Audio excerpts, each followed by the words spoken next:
The morning sun in Savannah, Georgia, did not rise so much as it heavy-handedly blanketed the historic squares with a thick, humid heat that made the moss hanging from the ancient oak trees seem to droop even lower.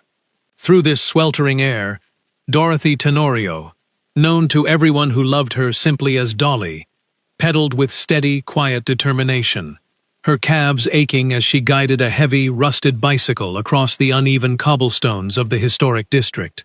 She was 29 years old, a woman whose life had been measured in quiet sacrifices rather than grand achievements, and today was the most important day she had faced in over 8 months of grueling unemployment. She wore a simple beige cotton dress, washed so many times that the fabric had softened to the texture of a second skin, meticulously ironed at 5 o'clock that morning in her cramped kitchen, though the elbows were beginning to show the thinness of time. As she finally reached the gleaming glass facade of Gentry Enterprises, she stood for a moment to catch her breath, carefully chain-locking the heavy metal frame of the old bicycle to a green iron lamppost right outside the towering main entrance. Walking inside, she smoothed down her skirt and adjusted the simple plastic clip holding her dark hair back, determined to present herself with the utmost respectability, even if her heart was hammering against her ribs like a trapped bird. The air-conditioned coolness of the corporate lobby felt like a sudden wave of relief, but the warmth of that reception vanished the moment Dolly stepped into the executive boardroom for her interview. Sitting across a polished mahogany table that seemed to stretch on for miles was Rachel Sterling, the head of personnel, a woman whose designer suit was as sharp and unforgiving as her gaze, flanked by 2 younger assistants in matching navy blue ties. Before Dolly could even fully sit down or hand over her folder, Rachel looked her up and down with a slow, calculating disdain, her eyes pausing on the worn fabric of Dolly's collar and the scuffed toes of her simple flat shoes. With those clothes, and arriving on a bicycle of all things, do you honestly believe you project the kind of image our firm demands from its representatives? Rachel's question was delivered with a sharp, mocking bite that fell like ice into the quiet room, instantly prompting a synchronized quiet snicker from the 2 young assistants who hung on her every word. Dolly sat perfectly still, her hands clasped tightly in her lap to keep them from trembling, feeling the sudden, familiar sting of humiliation prickling behind her eyes, yet refusing to let her shoulders slump under the weight of their judgment. "I believe I am presentable, Miss Sterling," Dolly replied, her voice remarkably calm and steady, despite the storm brewing in her chest, as she looked directly into the older woman's eyes. "My dress is old and faded, yes, but it is clean, hand-washed, and carefully pressed, and I arrived 15 minutes early because I respect your time, even if it meant riding a borrowed bicycle under the midday sun because I could not afford the bus fare. This interview is for the position of data entry and archival specialist, not a runway model, and I can assure you that my ability to organize, capture, and preserve your corporate records has absolutely nothing to do with the brand of my shoes. If you would only look at my practical testing scores or allow me a single day to demonstrate my work ethic, you would see that I am more than capable of handling this department." Rachel didn't even look at the certificates Dolly had brought. Instead, she flicked through the physical application with 2 manicured fingers, her face twisted in a look of mild disgust, as if the paper itself might stain her perfect nails. "It says here you spent 3 years working at a small neighborhood stationery shop and another 2 years caring for an elderly, bedridden woman in her home," Rachel said, tossing the application back onto the table with a dismissive sigh that spoke volumes. "That is not what we call corporate experience, my dear. That is merely survival work, which has absolutely no place in a modern, forward-thinking firm like Gentry Enterprises. We are an elite company, and our employees are expected to arrive in sleek sedans, or at the very least, a clean taxi, wearing professional attire that reflects our high standards and wealthy clientele. What do you think our executive board or our visiting investors would say if they looked out the lobby window and saw a rusted, squeaking bicycle chained to our front gate like an eyesore? It lowers our brand, and frankly, We must be realistic about who belongs in these offices and who does not. The two young assistants chimed in with their own quiet, cruel jokes, one whispering about Cinderella losing her carriage, while the other muttered a joke about her pumpkin being late. Dolly felt a hot blush creep up her neck, the familiar, painful ache of 100 closed doors over the past 8 months, threatening to break her resolve. But she took a deep breath and drew herself up straight. "You are absolutely right about one thing, Miss Sterling. We do need to be realistic about the world we live in," Dolly said, her voice rising slightly with a dignified strength that instantly cut through the snickers of the assistants. "The reality is that I wake up at 5 o'clock every morning to help my neighbors, and I pedaled for nearly an hour today on a bicycle lent to me by a generous retired postman who actually believes in my future. The reality is that my clothes are worn out from years of hard, honest labor, not from lounging in expensive salons, and a chaotic corporate archive cannot be organized by an expensive designer suit or a luxury car. It requires patience, meticulous attention to detail, and a deep-seated honesty. 3 qualities that cannot be bought in any high-end boutique in Savannah, but which I possess in abundance." She stood up slowly, picking up her simple canvas bag with a grace that made the spacious boardroom feel suddenly small, and walked toward the exit with her head held high. What Dolly did not realize as she closed the heavy glass door behind her was that the entire exchange had been watched by a silent observer sitting at the very back of the room, half hidden by the shadows of the presentation screen. Ian Gentry, the 38-year-old owner and chief executive of the company, had slipped into the back of the training room earlier to observe the general atmosphere of his hiring department without drawing attention to his presence. He was a man with a tired, intelligent gaze, weary of the endless parade of flatterers, opportunists, and well-dressed sycophants who had surrounded him ever since he inherited his father's massive real estate and logistics empire. For years, Ian had lived in a world where everyone smiled to his face, while calculating what they could extract from him, creating a deep, cynical loneliness that made him doubt the existence of true human sincerity. Yet, as he watched Dolly stand her ground against Rachel's cruel prejudice without begging, without crying, and without losing her profound sense of self-worth, something old and frozen deep inside his chest began to melt. The heavy glass doors of the lobby hissed shut behind Dolly as she stepped back out into the thick, humid air of the Savannah afternoon, her heart still pounding with a mixture of anger and lingering hurt. She walked over to the rusted iron lamppost, unlocked the ancient bicycle, and took a quiet moment to wipe away a single stubborn tear that had escaped down her cheek, before mounting the frame and pedaling back into the busy traffic. Up in his high-corner office, Ian Gentry stood by the floor-to-ceiling glass window, ignoring the stack of multi-million-dollar contracts on his desk, as he watched the small figure in the beige dress navigate the busy streets until she was lost from view.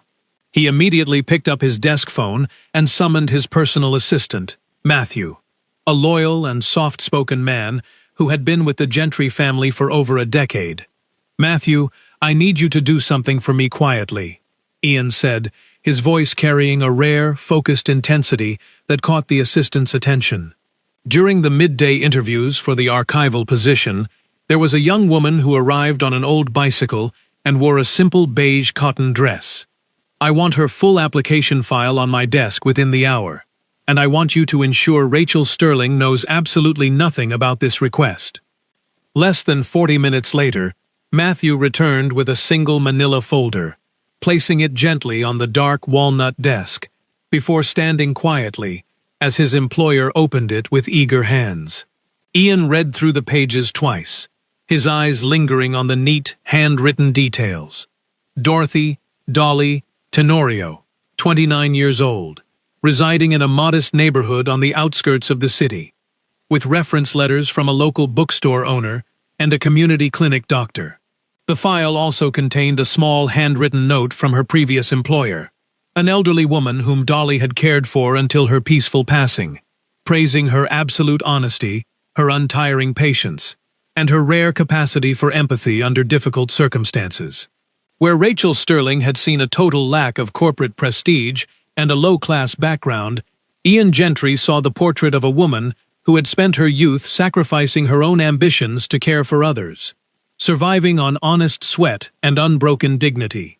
He closed the folder, a small, contemplative smile touching his lips, as he realized that this was precisely the kind of unbroken character his grandfather had always valued when building the foundations of their family business.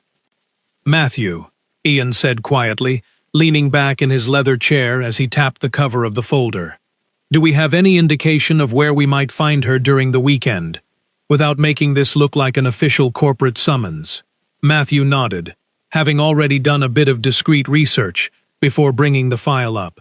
According to a small note on her scheduling availability, she spends her Saturdays helping an elderly neighbor named Clara run a small produce stand at the Forsyth Park Farmers Market to earn a little extra income. She noted it down to explain why she couldn't work weekend shifts, showing her typical upfront honesty about her commitments. Ian stood up, taking off his silk tie and folding it neatly, before placing it into his desk drawer. "Perfect. This Saturday, I am going to the Forsyth Park Market myself, and I want absolutely no company cars, no drivers, and no corporate entourage. I am going simply as a regular resident of Savannah, looking for fresh fruit." When Saturday morning arrived, the historic park was alive with the vibrant colors of fresh flowers, towering green oaks draped in Spanish moss, and the lively chatter of local vendors selling honey, bread, and fresh Georgia produce. Ian arrived dressed in a simple pair of worn denim jeans and a plain gray t-shirt, blending in perfectly with the crowds of tourists and locals who wandered through the sun-dappled pathways of the park. After searching the rows of stalls for nearly 20 minutes, he spotted her, Dolly, wearing a faded green canvas apron over a simple white shirt, her hair tied back in a neat ponytail, as she carefully arranged bright red tomatoes and fresh green herbs on a wooden table. She was laughing warmly with an elderly woman beside her, her face completely transformed by a bright, genuine smile that seemed to light up the shaded market stall far more than any expensive corporate lighting ever could. Ian took a deep breath, feeling a strange, unfamiliar flutter of nervousness in his chest, and stepped forward to stand directly in front of her display of fresh avocados. "Good morning, sir," Dolly said warmly, her voice carrying the same rich, melodic tone Ian remembered from the boardroom, though now it was filled with an easy, welcoming friendliness. "Are you looking for some avocados today? I have some that are perfectly ripe and ready for a weekend salad, and others that are still firm enough to last you until the middle of next week, if you want to keep them for a few days."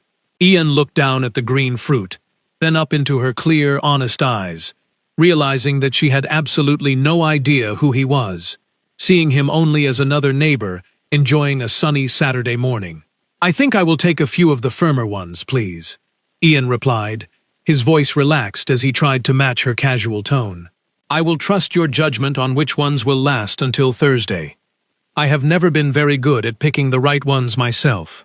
Dolly smiled, her fingers moving with practiced, gentle care, as she selected 4 perfect, dark green avocados, checking their stems and firmness, before placing them gently into a brown paper bag. "The secret is to feel for a gentle give, right near the top stem, but never squeeze the middle too hard, or you will bruise the flesh inside," she explained with an easy grace that made the simple task feel like a shared secret. "Is there anything else I can help you find today? We have some incredibly sweet peaches that just arrived from the orchards yesterday morning. The aroma alone is enough to make your mouth water, and they are priced very reasonably." Ian found himself nodding, entirely captivated by the simple, unpretentious beauty of her work ethic, realizing that she treated every person who approached her stand with the exact same level of profound, natural respect. "I will take a basket of those peaches as well," Ian said, handing her a crisp $20 bill. "You seem to really know your produce. Have you been helping out at this market for a long time?" Dolly carefully counted out his change, placing the dollar bills and coins directly into his palm, with a neat, precise movement that reflected her organized mind. "I only work here on Saturdays to help my neighbor Clara who has been like a second mother to me ever since my own mom passed away 3 years ago," Dolly said, her expression softening with a quiet, reflective warmth. "During the week, I spend most of my days searching for a stable office position, though I must admit, the job market in the city has been incredibly difficult for someone with my background lately. Just this past Wednesday, I went to a massive corporate headquarters for a simple administrative archiving job, but they wouldn't even look at my testing scores because of how I looked." She let out a soft, non-bitter laugh, shaking her head as she wiped down the wooden counter. "The head of personnel told me that my old clothes and my rusty bicycle would ruin the elite image of their company, as if an organized filing system cared about luxury cars." "That sounds incredibly short-sighted of them," Ian said, his voice carrying a genuine, deep-seated warmth as he leaned slightly against the wooden edge of the stall. "A company that judges a person's capability by the vehicle they ride, or the age of their dress, is missing out on the very qualities that actually make an organization strong and resilient. Didn't it make you want to just give up, or perhaps change how you present yourself to please people like that?" Dolly paused, her eyes growing distant for a brief second, before she looked back up at Ian with an expression of absolute, unbreakable resolve. "My mother always told me that the dignity of an honest worker is the one thing that no one can ever take away from you unless you choose to hand it over yourself," she said softly. "I can be turned away by 1,000 fancy offices, but I will never bow my head or pretend to be someone I am not, just to get through their doors. I have to believe that eventually someone will have the wisdom to look past the bicycle." Ian looked at her, his heart swelling with a profound sense of admiration and a quiet, powerful certainty that he had finally found the one rare, untarnished soul he had spent his entire life searching for. "I have a strong feeling that the person you are looking for is much closer than you think, Dolly," he said with a gentle, knowing smile, as he took the paper bag of produce from her hands. Dolly laughed, assuming it was simply the kind, encouraging words of a friendly weekend customer, and slipped 3 extra ripe peaches into his bag with a playful wink. "Take these extra ones as a little bonus for being such a polite customer. It is always a pleasure to talk to someone who actually listens," she said warmly. As Ian walked away into the bustling crowd, holding the warm paper bag close, he realized that those 3 simple peaches, given freely from a woman who had almost nothing, were worth more than any corporate merger he had ever signed. Later that evening, as the orange and purple hues of the southern sunset began to paint the sky over the marshlands, Dolly rode her bicycle back to the quiet, working-class street where she lived. She pulled up to the modest porch of her neighbor, Charles, a retired postman in his late 70s, who spent his quiet afternoons sitting in a creaking wooden rocking chair, watching the neighborhood children play. "How did the market go today, my dear?"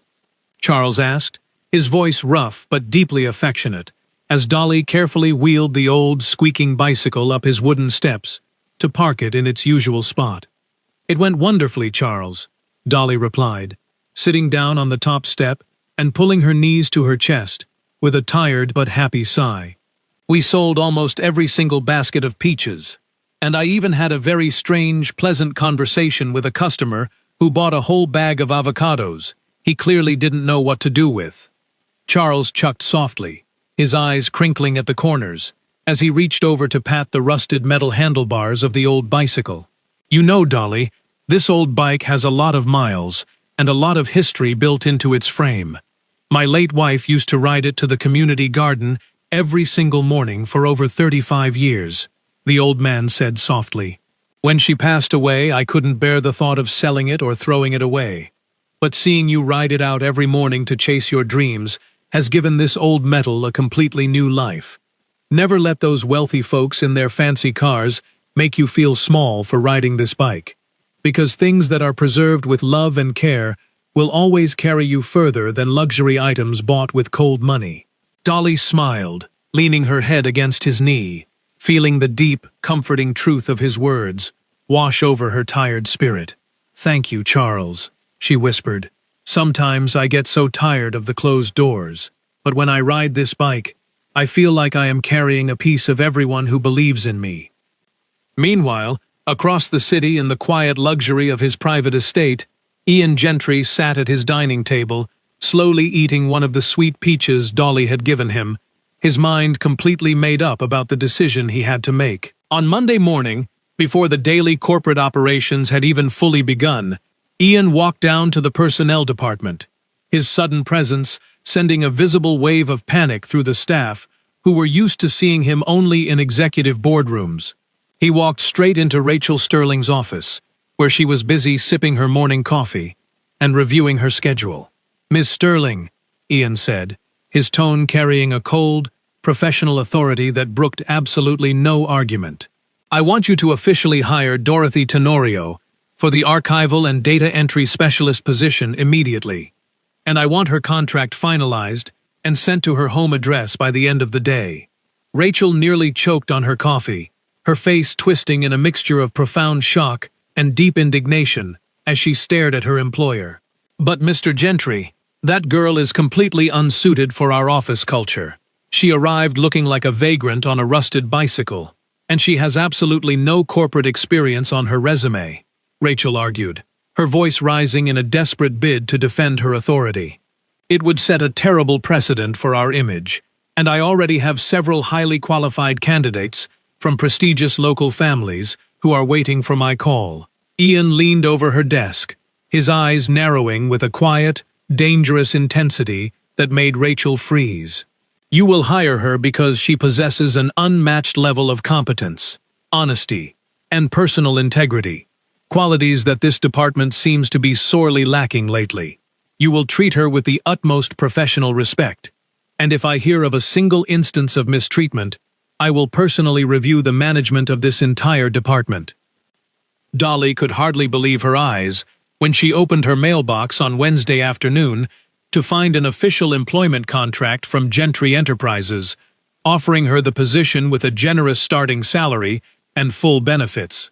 She held the paper to her chest, tears of sheer relief spilling over her eyelashes as she ran across the grass to show Charles, who clapped his hands together with a proud, booming laugh that echoed down the quiet street. The following Monday, Dolly arrived at the corporate building at exactly 7 o'clock in the morning, carefully locking her old bicycle to the same lamppost, her heart swelling with a renewed sense of purpose as she walked through the front doors.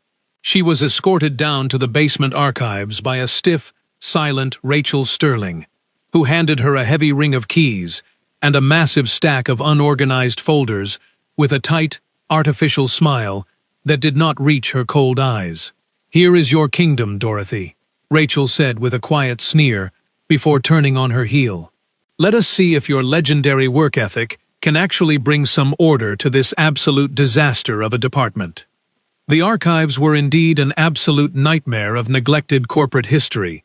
Thousands of files, contracts, and financial records from the past 2 decades were piled high on rusted metal shelves, completely uncatalogued and covered in a thick layer of gray dust. Dolly did not waste a single moment complaining. She immediately rolled up her sleeves, put on a pair of protective gloves, and began systematically sorting through the chaos, creating a detailed, color-coded filing system that she recorded in her own personal ledger. She worked tirelessly from early morning until late in the evening, her mind focused entirely on proving her worth through the sheer quality of her labor, completely ignoring the occasional whispers and snickers of the office staff, who watched her go back and forth to her bicycle. Within less than 3 weeks, the dark, cavernous basement had been transformed into a pristine, perfectly organized library of corporate data, where any file could be located in a matter of seconds. The true test of her new system came on a frantic Thursday afternoon, when the vice president of sales, a high-strung man named Richard, came bursting into the archives, his face red with sweat and panic. "I need the original signed distribution agreement for our northern regional accounts from 5 years ago, and I need it right now," Richard shouted, waving his hands in the air desperately. "We have the client in the executive conference room, and if we cannot produce the physical signed copy within 10 minutes, they are going to walk away from a $4 million contract." Dolly didn't blink. She calmly walked over to her newly organized shelves, navigated straight to the blue-labeled section, and pulled out a clean, neatly labeled folder within exactly 30 seconds. "Here is the original agreement, sir, along with the subsequent amendment sheets and the tax registration documents from that year," Dolly said, handing the clean folder to the stunned executive. Richard stared at the folder in his hands, his mouth hanging open in absolute disbelief, as he looked from the paper to Dolly's calm, smiling face. How did you find this so fast?" he stammered, clutching the documents as if they were made of solid gold. "Our previous archival staff used to take 3 days to locate anything older than 6 months, and half the time they told us the files were simply lost forever." Dolly smiled warmly, continuing her work with a quiet modesty. "A corporate archive is only useful if it serves the people who need it, sir. I reorganized the entire database so that every document is cross-referenced by year, client name, and department code." Richard let out a loud, relieved laugh, running back toward the elevator while shouting over his shoulder, "You are an absolute lifesaver. I am telling the entire executive board about this." As the days turned into weeks, the attitude of the general office staff began to undergo a dramatic shift. The mocking whispers about the bicycle girl slowly faded, replaced by a growing respect for Dolly's unmatched efficiency and her warm, helpful nature. Even Teresa, a young receptionist who had initially joined in on the cruel jokes during Dolly's first week, walked down to the basement archives one afternoon with a look of genuine contrition on her face. "Dolly, I wanted to come down here and personally apologize to you for how I acted when you first started working here," Teresa said softly, nervously clutching her clipboard. "I was incredibly shallow, and I made fun of your bicycle and your clothes because I wanted to fit in with Rachel and the others. But you have shown nothing but kindness and incredible hard work since the day you arrived. I am truly sorry for my behavior, and I hope you can find it in your heart to forgive me." Dolly looked up from her computer, her expression filled with a gentle, non-judgmental warmth that instantly made Teresa feel at ease. "Of course I forgive you, Teresa," Dolly said, stepping forward to offer her a comforting smile. "We all make mistakes when we are trying to navigate difficult environments, and it takes a lot of courage to walk down here and say those words to me today. Let us put the past behind us and start fresh as friends." From that day forward, Teresa became one of Dolly's most loyal allies in the building, often bringing her fresh coffee in the mornings and sharing quiet lunches with her in the courtyard, where they would laugh and talk about their lives outside of the corporate walls. Yet, while Dolly's popularity and respect grew throughout the office, Rachel Sterling watched her success from her high office with a festering, bitter resentment that grew more dangerous by the day. Rachel could not accept that the simple, impoverished woman she had publicly humiliated was now being praised by the company's top executives. Viewing Dolly's success as a direct threat to her own absolute authority within the firm, she began plotting a quiet, ruthless way to destroy Dolly's reputation once and for all, waiting patiently for the perfect opportunity to strike.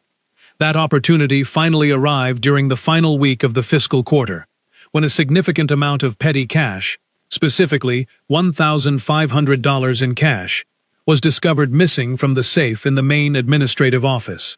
Rachel, with a dark, triumphant smile, immediately pointed the finger of suspicion directly at Dolly, noting that the missing funds had vanished during the exact 3-day period when Dolly had been granted temporary access to the administrative safe to organize old receipts. The accusation spread through the corporate building like wildfire, turning the once friendly offices into a tense, whispering gallery of suspicion and doubt as rumors of the theft reached every department. Teresa ran down to the archives on Friday morning, her face pale with worry, as she closed the heavy door behind her to speak to Dolly in a frantic whisper. "Dolly, you need to listen to me very carefully. Rachel is telling everyone that you stole the missing petty cash to pay off your personal debts," Teresa cried, clutching Dolly's hands. "She is building a formal case against you, and she has 20 years of corporate influence here. Everyone is going to believe her over a new employee. If I were you, I would resign immediately before they file official police charges. A theft record on your name will destroy any chance you have of ever finding another job in this city." Dolly stood perfectly still in the quiet warmth of her archive room, feeling the cold, familiar grip of panic trying to tighten around her throat. But she took a deep, steadying breath and looked at Teresa with a calm, unyielding strength. "If I run away now, Teresa, I am handing them the confession they want, and I will spend the rest of my life carrying the heavy shame of a crime I did not commit," Dolly said, her voice filled with an absolute, unbreakable resolve. "I did not touch a single penny of that money, and my mother did not raise me to run like a thief in the night just because the accusations of the wealthy are loud and frightening. I am going to stand my ground, and we are going to let the truth speak for itself, because a clean conscience has absolutely nothing to fear from a lie." Dolly opened her desk drawer and pulled out 2 items: her personal, meticulously detailed ledger, where she recorded every single minute of her daily tasks, and a digital printout of the electronic keycard access logs for the archives and administrative offices, which she had quietly requested from the building security guards earlier that morning. "I have recorded every single key exchange, every entry time, and every document handled during my shifts," Dolly explained, showing the neat rows of handwriting to her friend. "Rachel thinks that because I am poor, I am simple-minded and easily frightened. But she forgets that when you have survived with very little, you learn to keep proof of everything you do. If she wants a formal hearing, I will give her one, but she had better be prepared to face the hard evidence." The formal disciplinary meeting was held in the executive boardroom on Monday afternoon, an intimidating gathering that Rachel had carefully orchestrated to look like a public trial. Rachel sat at the head of the long table, surrounded by the chief financial officer, 2 senior HR representatives, and her young nephew Ryan, whom she had quietly hired as an administrative assistant 2 months prior. Dolly walked into the room with her back straight and her head held high, sitting down at the opposite end of the table without a single trace of fear in her clear eyes, as she placed her worn leather folder gently onto the polished mahogany surface. "Dorothy, the evidence against you is extremely serious," Rachel began, her voice dripping with a false, patronizing sympathy that made Dolly's skin crawl. "The cash vanished during your designated filing shift, and we all know that your financial situation is quite difficult. If you simply return the money now, we may consider letting you resign quietly without involving the police." Dolly looked directly at Rachel, her voice ringing out through the quiet room with a clear, calm authority that instantly commanded attention. "I did not steal the money, Miss Sterling, and I have the absolute proof right here in these records," Dolly said, opening her folder and sliding the security logs across the table. According to the official electronic keycard records of the safe room, the access code was used at 11 o'clock at night on Thursday, nearly 5 hours after my shift ended, and I had already checked out at the front security desk. Furthermore, my personal ledger shows that the safe contents were verified and signed off as complete by the shift manager at 6 o'clock that evening when I departed on my bicycle, meaning the theft occurred late at night when the building was supposed to be completely empty. The boardroom fell into a sudden, suffocating silence as the chief financial officer eagerly snatched up the security logs, his brow furrowing as he carefully compared the times and the registered keycard numbers. Rachel's face turned a pale, sickly shade of gray as she realized that Dolly had completely bypassed her trap by using the very security systems she had assumed a simple archival worker would never think to examine. This log must be a mistake," Rachel stammered, her voice growing high-pitched and defensive as she glared at Dolly. "We cannot trust the records of a new employee over the established staff. She could have easily tampered with the security desk or had someone else use a keycard for her. The security logs cannot be tampered with, Miss Sterling, because they are hard-coded into the building's central server," a deep, commanding voice said from the doorway. Everyone in the room turned in unison to see Ian Gentry walking into the boardroom, dressed in an immaculate dark charcoal suit, his expression cold and unyielding as he walked over to stand directly behind Dolly's chair. Rachel stood up instantly, her voice trembling with a desperate, pleading eagerness. "Mr. Gentry!" "Thank goodness you are here. We are just finishing up the investigation of this unfortunate theft, and we were about to dismiss this dishonest young woman." "The only dishonest person in this room, Rachel, is you and your nephew," Ian said, his voice cutting through her words like a steel blade as he tossed a second, highly detailed security report onto the center of the table. "This morning, I had our head of security run a full forensic audit of the keycard used at 11 o'clock on Thursday night, and it belongs to your nephew, Ryan, whom you personally authorized to have after-hours access to the administrative offices. I also have security camera footage from the rear hallway showing him leaving the building with a stuffed envelope in his pocket, less than 10 minutes after the safe was opened." Ryan let out a terrified sob, burying his face in his hands, while Rachel collapsed back into her leather chair, her entire world crumbling around her in a single, devastating moment. "You are fired, Rachel. Effective immediately, along with your nephew," Ian said, looking down at her with a profound, quiet disgust. "You have spent 20 years using your position to humiliate, intimidate, and exploit the honest, hard-working people of this company. And you capped your career by trying to frame an innocent woman for a crime your own family committed. You will pack your belongings under security supervision, and if the missing funds are not returned to our financial department by 5 o'clock this afternoon, I will personally file full criminal charges against both of you." Rachel slunk out of the room in absolute silence, followed by her weeping nephew, while the remaining board members quickly excused themselves, leaving Ian and Dolly alone in the quiet room. Dolly sat at the long table, her hands resting on her folder, as she looked up at the man standing before her, a whirlwind of realization and confusion spinning through her mind as she finally put all the pieces of the puzzle together. "You are the owner of Gentry Enterprises," she whispered, her eyes wide with shock as she stared at his elegant suit. "The customer from the farmer's market, the man who bought the avocados and the peaches. It was you all along." Ian smiled warmly, his expression softening into the same gentle, friendly look he had worn among the vegetable stalls in Forsyth Park. "Yes, Dolly, it was me," he said softly, sitting down in the chair beside her. "I was in the back of the training room during your first interview, and I watched you stand up to Rachel's cruelty with more grace and dignity than I have ever seen in this building. I wanted to see if that incredible character was real, so I went to your market, and what you showed me there changed my entire outlook on life." Ian reached across the table, his hand pausing for a moment, before gently covering hers with a deep, respectful warmth. "Dolly, I want to offer you an immediate promotion to the position of Director of Corporate Operations, with a spacious office on the top floor, and a salary that reflects your incredible capability," he said eagerly. Dolly looked at him for a long, quiet moment, her heart deeply moved by his generosity, but she gently withdrew her hand and shook her head with a soft, determined smile.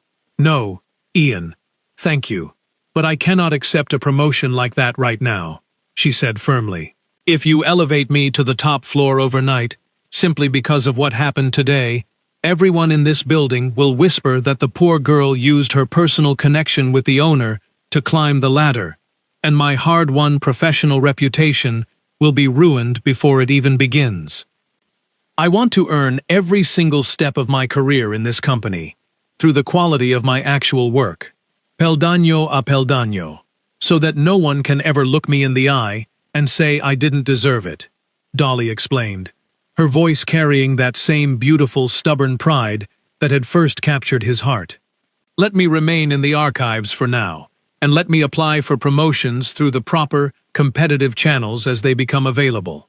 I want my work to speak for itself, and I want our relationship, whatever it may become, to walk on a completely separate path from my paycheck." Ian stared at her, his eyes shining with an absolute, profound level of respect that bordered on reverence, realizing that she was far more precious than any wealth he had ever possessed. "You are entirely right, Dolly," he said softly, his voice filled with emotion. "I will respect your decision, and I will watch you conquer this company on your own terms." Over the next 2 years, Dolly did exactly what she had promised. She worked tirelessly, applying for open positions and earning each promotion through her unmatched efficiency, eventually rising to become the most respected director of operations the firm had ever seen. She and Ian kept their professional lives completely separate from their growing personal romance, allowing their love to develop slowly and beautifully through quiet weekend walks, long conversations over sweet tea on Charles's porch, and shared dinners where they were simply two equals. When they finally announced their engagement, there was no corporate cynicism or gossip, because every single employee in the building knew that Dolly had earned her place at the top through pure, unadulterated merit and an unbreakable work ethic. Their wedding was held on a beautiful, warm autumn afternoon in one of Savannah's historic squares, surrounded by towering oak trees, wild white roses, and the warm smiles of everyone who loved them. Guests from high society arrived in sleek, expensive limousines, but when the music began to play, a collective gasp of delight echoed through the crowd as Dolly arrived at the park riding the same old, rusted bicycle. Her beautiful white lace wedding dress carefully gathered up, her face radiant with a joyful, brilliant laugh. Charles, dressed in a neat but simple vintage suit, stood waiting at the entrance of the square to walk her down the grass aisle, his eyes shining with tears of absolute pride as she took his arm. "You see, my dear," the old man whispered as he looked at her, "I told you that this old bicycle would carry you to places where luxury cars could never go.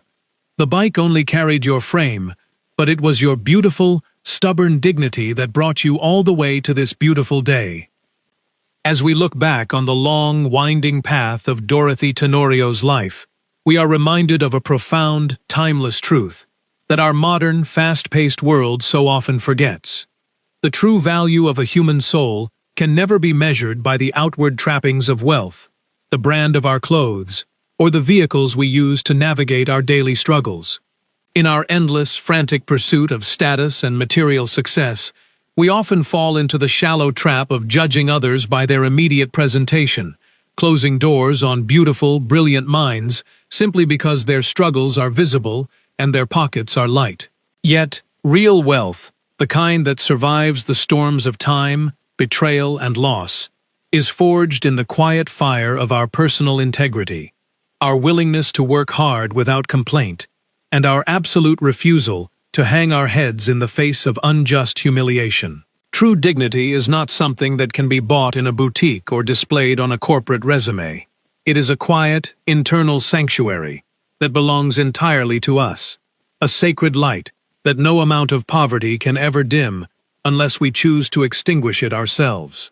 When we learn to look past the rusted bicycles of our fellow travelers and see the rich, beautiful character within, we open our hearts to the rare, life-changing miracles of genuine human connection and find the true, lasting peace we have spent our entire lives searching for.